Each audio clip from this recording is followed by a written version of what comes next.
Yeah, it's about the bag with the triple single crew. We got Ronnie, Doc, Antonio, the real deal too. They coming and dropping knowledge, you know that they get to work. You know that triple single cover Bay Area sports. You know I'm coming hard, I don't feel like I'm in a hurry. Like number 30, I really got the range like Stephen Curry. Get a couple rings and hit.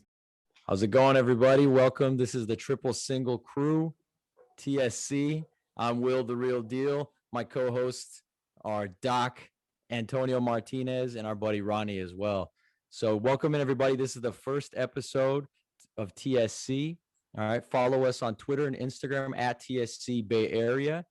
And before we get into some real sports stuff, big time sports information, we want to make sure that we give you a little bit of background. Want you to know a little bit about us, how we got into our love for sports, especially Bay Area sports. We'll hit a little bit of national stuff, but just wanted to give you a little bit of background. So I'm a kid born in Brazil, actually came here when I was about 7 years old. We moved to San Francisco. I grew up in the Sunset District, and from there started playing football, basketball, baseball, and I mean, I grew up in the 90s, so Doc and I both grew up in a time when it was all about Steve Young. It was about Jerry still. And then in basketball, even though the Dubs weren't any good, we just kept following. We followed Michael Jordan, I mean, the greatest. And so that's just a little bit of background about how I came into and fell in love with sports.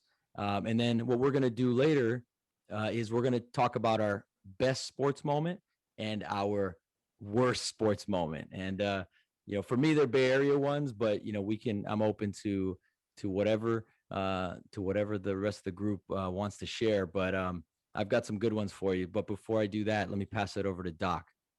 Yeah, thanks so much for joining us on our very first ever podcast episode of the Triple Single Crew. We're really excited to get this started. Just to give a little bit of context in regards to how this podcast came to be. Will and I, we actually work together. You could also catch us at CSU East Bay as counselors there. And whenever we had a little bit of time after an appointment or after a meeting, mind you, socially distanced, we would always, spend what was supposed to be 10 minutes of just catching up, and it would turn into a 30 to 40-minute conversation about whatever was going on our Bay Area team. So we would spend some time on the Warriors, sometimes on the 49ers, the Giants, and then we touch a little bit upon the Raiders and the A's, and we'll explain a little bit further down the line why that was the case. That's where the idea just came up, and we would always say, why don't, it'd be cool to start a podcast, but it's always easier said than done. But there just came a time, where we just kept texting each other about everything going on, sports related. We're like, you know what, we got to do this. Let's stop wasting time. Let's just put it together. Even if it's not perfect, we will figure it out. And so we're really excited to have you all join us on our very first episode. And we also I just want to highlight and recognize Ronnie too. Ronnie's my cousin, and also just a fanatic. Since I can remember, I shared with Will quickly that I remember when Ronnie was 10, right? And Ronnie was born, what year were you born, Ronnie? August 22nd. Don't say it, Ronnie. Make us feel old. What year? 2003. Well, 2003, right? So mind you, this guy's from the 2000s. And I remember when he was like 10 or 11, and my grandma used to babysit him and his brother, and he'd be on his phone watching YouTube, and I'd be like, what are you watching? And he'd be watching a baseball highlights of a game from the 90s. And I'm like, why are you watching this? And he's like, I don't know. And then he would break down all the stats. Did you know that, let's see, Fred McGriff had 30 home runs and 90 RBIs on this season? I was like, how do you remember? Why was this even important to you? Long story short, that's when I knew this kid was going to fall in love with sports the same way that I did. And I'm just really happy to have him on our team as well. Now to get into a little bit of my background, I'm from Richmond, California. My family's roots are El Salvador, but I was born in the Bay Area. I grew up without my dad. And so interestingly enough, it was my cousin and uncles that would invite me to the park, and we would play all different types of sports, baseball, basketball, football. And that's where just my love for sports in general just grew. But then I noticed that they liked certain teams, and the teams that they liked were the Giants and the Warriors and the 49ers. And of course, with them being my older cousins, I was like, if they like it, I like it, right? And so just naturally, my love for those teams progressed. As Will mentioned, right, we've definitely gone through some tough times with the Dubs, with the Giants, and the 49ers, but we've also have had moments of greatness, right? And so I just think over time, I just became more and more just passionate and committed to following my teams. And I'm happy to be here. I'm happy to just to share my insight, my observations, my thoughts on where we're at now and where we're heading in the future. And now I want to pass it over to Ronnie. Yeah, man. Excited to have y'all here for our first episode. And more importantly, thanking Will and Doc for, letting me be on the show. It's crazy because how I was able to get on the show was Doc was texting. We already had a group chat about 2K, whenever we play and all that. And he showed us the logo and he was like, "Hey, do you guys think this is cool? We're about to start a podcast." And I was like, "Let me join in." And he was like, "Oh, if you really want to be in it, text me separately." And then he reached out to me and I was like, "Yeah, I really want to do this because, I want to learn how to talk to like cameras, like talk in front of people and all that kind of stuff." So thank you guys for having me. Back into my little background. I'm also from Richmond. My family's like roots are from El Salvador also. And I really didn't get into sports like right away. It took me a little while to actually get into it. I first started playing, my first sport was baseball, and I played like probably like in the 5th or 6th grade. I was horrible. I was like so awful. I also tried soccer. I didn't like that much either. But, baseball, I played for a few years. I played from about like the 5th grade. So I say about freshman year of high school. Absolutely loved it, enjoyed it. And then I go to a charter school and they don't offer baseball. So I went from baseball to go play basketball, and I've been playing basketball ever since. So, as outside of that, just following, other sport like Bay Area sports, like, the Dubs, the Niners, the Raiders, the A's, like, all the Bay Area teams, and, just more nationally, like Will said, that we'll be talking about. Just, seeing all that kind of jazz, makes me like fall in love with sports just because I be able to play it. So, I'm excited to talk about all different kinds of sports on this, man. It's gonna be fun. Yeah, absolutely, man. We know your passion. We could see everybody like we didn't, by the way, we weren't thinking, hey, you wear Warriors, you wear the Giants, you wear the Niners. It just happened that way. But you could see our passion come through the screen a little bit. Um, yeah, I mean, that's what it's about. It's about passion. So for us, it's about passion. It's about family. It's about a healthy discussion. So we like discussion. It's okay to disagree with one another. We're here to. That's what we're here to do. We're here to talk about this stuff. We're here to analyze it. And so, having said that, it's kind of a family environment, right? It's like when you go to a bar, you pull up a stool and you talk to your buddy. That's hopefully that the climate that we're trying to create here, and that's hopefully what you guys get from us. So just wanted to give you a little bit of that. And with that, I just want to get right into, what's your favorite sports moment and what is your least favorite or worst sports moment? Um, so why don't we kick it off with Doc? Tell me yours, man. Yeah. So I would say that my favorite sports moment, there are so many, and I'm blessed to be able to say that there are so many.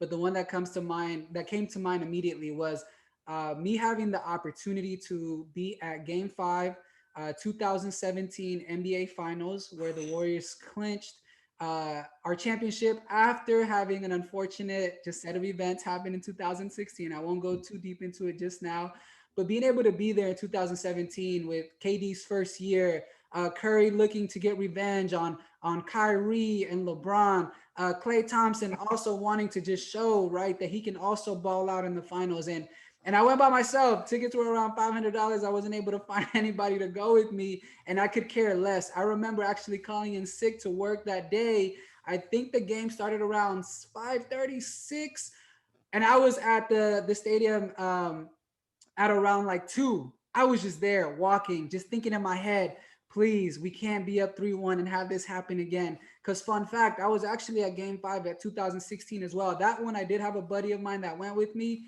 We all know how 2016 played out, but I still had that trauma. I was still afraid, a little bit nervous, even though we had the juggernaut offense with the addition of KD. I was still a little scared, but thankfully, right, we came out on top. I can say that I witnessed one of my teams win a championship at our home arena. And I'll forever hold that, with me. And that's why I didn't care how much it would have cost. I just had a feeling that it was worth, the price of admission, and the feeling of euphoria that I got when the buzzer hit zero and the confetti came down and our players were just hugging each other and embracing themselves, knowing that they were going to be able to call themselves champion. I wouldn't have traded that in for the world. Yeah, man. Yeah, that's a great one. That's a great one. I've never been to a game live, a championship game live like that. So, damn. I mean, I'm glad. I don't care how much it would cost though. If you can get your hands on that ticket, you just go. I mean, that's just what it is. So, all right. So, what's the worst one? What's the one that just sticks out in your mind that you wish hadn't happened? Yeah, for sure. And so I know the real deal, and I have talked about this, but 2002 World Series, Giants versus Angels. Dusty Baker coming to get the ball out of Russ Ortiz's hands. Oh no, actually having him take it with him, which probably wasn't a good omen at the time. I think I've read stories and seen videos that the Angels were pissed. They saw that from their dugouts, and they told themselves, "Oh, we ain't going out like that," and they were right. They didn't go out like that. But it was just an interesting ball game all around. I was actually at a family's house, and there was just a family gathering, and all of us were just cracking up and making jokes when we were up 5-0, and it looked like it was going to be a blowout. Like we were just waiting to explode for more runs, but more runs never came on our side. And the Angels got hot. They got a few hits here. Then I think Scott Spezio hit the one that really, really just got all the momentum to their side. And unfortunately, our bullpen, which the whole year was solid, just couldn't come through. And I think I'll forever hold that memory with me because that was tough. That one was tough. Yeah, man. Yeah, I I wasn't can't even forget alive that during one. that time. What's up, Ron? I wasn't even alive during that time. That's wild to think about. Like I've never really thought about that. That Ronnie was not even alive to know that was taking place. Ronnie, I was working at that time, man. I was working at a pizza place like part-time because I was 15 and it was my first job. And I remember we were just busy. Everybody is obviously it's World Series time, so everybody wants to order food. And man, when that happened, I was like, oh man, I can't believe, because at that time we didn't know if we're going to get back to one. I mean, this was Barry Bonds' chance, right? Like Barry was already, late 30s, almost 40 at that point. He was 30. so, he might have been 40 already. So, that was it. That was the opportunity. And I was a big Russ Ortiz fan. So for me, that one stung. Man, actually I was going to use that one, but, but now I'm going to change it. I'll go ahead. And so, for me, the best one, the absolute best moment was winning in 2010. That championship was amazing. Maybe it's because it kind of put away all the ghosts of 2002. But to me, it was because I got to go to the parade, and then I bumped into some buddies while I was there. Again, I kind of just went. I didn't care who was coming with me or not. And I bumped into some buddies, and man, that parade, I didn't go to the other two, to be honest, because I was working, but that parade I went to, and it was just insane. You had people wearing orange hanging from lampposts. It was just crazy. It was a party. It was the biggest party. And I bet you it was bigger than 12 and 14. It was just crazy. And so, everything about that season with Timmy, with Wilson, everything, just the band of misfits, nobody thought we were going to do it. Nobody. We were supposed to lose to the Phillies. We were supposed to lose before that to the Braves, and it didn't happen. Right. So that's my best one. My worst one, this one is probably not on a lot of people's lists, but it really hurts. 2011 championship, NFC championship. The reason that one hurts to me is one of the worst ones is because, and it's my worst one today, is just because that team was set up to win. And I think that team would have beaten that Patriots team that year. And so I don't care about what happened against Baltimore the following year or whatever, that year, when we messed that up. And I'm not going to go into number 10 fumbling everything away. I'm not going to get into that. It was just one of those situations where it was right there. You had the team where you wanted them. It was an ugly game, and it just didn't come to fruition. So that one is kind of one of those moments I was like, I know we would have won that Super Bowl had we gotten to it. So with that, It was tough. And then, not to peel off these scabs of wounds, but the yeah. Bradshaw, the missed fumble call, Oh yeah, that was tough. that's right. There was no replay. Yep. There was no replay at that time. So Didn't even try to challenge it. no man. challenge. Yeah, no replay, no challenge. That was tough. Yeah. All right, Ronnie, it's up to you. What do you got? All right, man. So my best sports moment is kind of a little bit of both because it was a great experience, but just the outcome of it was just horrible. So 2019 semifinals, Golden State versus Houston. The series was tied 2-2. It was a playoff game, so it was tied 2-2. The Warriors ended up winning, but Kevin Durant got hurt. Mm-hmm. Yeah, I was at that game. What made it a great experience was, it was my first time ever being at a basketball playoff game. And just seeing all those fans, being filled up, all the confetti, after they won, seeing that fire burst out and just seeing the whole team like get lit, it was just an awesome experience. But what sucked was KD getting hurt. And, eventually the Warriors, losing in 6 to the Raptors in the finals, which I think if he wouldn't have gotten hurt, the outcome would have been different. But yeah, other than that, that game specifically was was a great experience for me. Yeah, Warriors in 5 easily. If KD and Clay stay healthy, Warriors in 5, no question about it. well, I think we win it with just Clay. Yeah. I mean, like that was it. I mean, Yeah. we were up, might have been up like 8-10, and then Clay busts up his knee.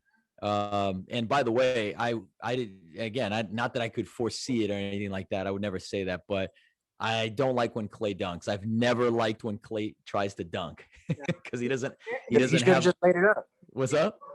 He should have just laid it up. He should have just laid it up or pump faked or whatever, go reverse. I don't care. Wow. But some guys, when they go to dunk, we grew up with watching the greatest dunker ever in Vince Carter. In my opinion, at least, he's the greatest dunker ever. Like when that guy goes up to dunk, I don't worry. He's going to land. He's going to be fine. But when it's guys that don't have that dynamic athleticism trying to dunk, and then that's what happened. I was like, yeah, because that was the finals right there. Once Clay got hurt, that was it. So yeah, man, thanks for opening up that wound. That one's kind of recent. And he killed that game too. I think he had 30 points. Like he was killing. Game 6 Clay is different. He was unconscious. He was unconscious. And it's funny you both, you were a real deal. You mentioned that you don't ever really feel great when Clay dunks. Yeah, I can relate to that. Clay is athletic, but it's not, like you said, a dynamic athleticism that he has, right? He can get up, don't get me wrong, but there's still some awkwardness to Clay, even in the way that he moves. And it probably just has a lot to do with his personality, even off the court. The guy is a goofball, and I love him for it. But yeah, when he went up for dunk, that was tough. Yeah, that was heartbreaking. Yeah. I think he just wanted to put that exclamation mark because we had the momentum, right? He's like, I'm gonna do it. I'm just gonna jam it, and we're gonna be fine. And it's just one of those things. That's why you got to know your game, right? Like you got to know what you do and what you don't. That's why I like that Steph, for the most part, he doesn't try to do too many crazy things athletically on the court, other than just being super fast and just getting that release quick. But he's not going to try to dunk. I know he's not going. He's going to try to reverse it, like that shot he hit last night where he's about to pass it, and then he just kind of just throws it above his head. Just insane. Yeah, man. But Clay is different. Walking in the locker room because he got fouled. So, he went in the locker room and he came back and he shot those 2 free throws, brought out his inner Kobe. Game 6 Clay is different for sure. And don't forget, he actually ran back on defense and was trying to play defense. Like he was out That's here. insane. He was trying to stretch his knee out. He was like, "Oh no, I'm good. I think it's just a tweak." That man, he lives and breathes basketball, and that's what I appreciate about him. Yeah, that's why. And again, we'll get into this in future episodes, but that's why I can't wait for him to get back and for us to kind of be whole, because we're still not at full strength, So, and we'll get into that obviously. But for this, I just want to thank you guys. Thank you all for joining us. And before we say goodbye, we want to make sure that we recognize the life and the work of Mr. Pedro Gomez. It was really, really sad to hear of his passing. Doc actually shared that with me. That was the first I heard of it. And to me, the man was all class, very knowledgeable man. And from everything I've read and everything I've heard, he's as classy off the air as he is on it. So I just wanted to say that, our prayers are with him and his family at this time. And just it was just a great one. We grew up with some great ones. With in terms of the baseball, Peter Gammons and Kirk Jin on ESPN. Some of these the older gentlemen there, but super knowledgeable, great to listen to. And Pedro Gomez was kind of on his way to being one of those guys that he was already there, but he was definitely on his way to being one of among the greats of those names there that I just mentioned. So really sad, and I just wanted to make sure we mentioned it here on TSC.